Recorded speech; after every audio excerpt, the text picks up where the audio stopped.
How to create WhatsApp link. Welcome back to the channel, and let's start with a video. WhatsApp link will help you to get engaged with people with just a tap. With a link, people can just tap on it and it will redirect you to your WhatsApp account where you can easily conversate with you. May it be a business link or your personal, people can easily tap on it and get connected to you. So how can we create this link? For this, you can head back from your WhatsApp application. However, WhatsApp will provide you your profile QR. For link, follow this step. Open up your note.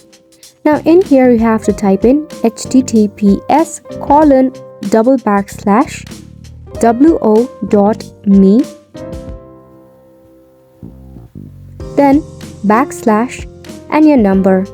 Make sure to include your country code. This is your WhatsApp link. Now people can just tap on this link and they'll be redirected to your WhatsApp. Now all you have to do is copy or paste it wherever you want to. And that is how you can easily link with people. You can also tap open your WhatsApp. From here, select calls and tap on create call link. Right here is a call link.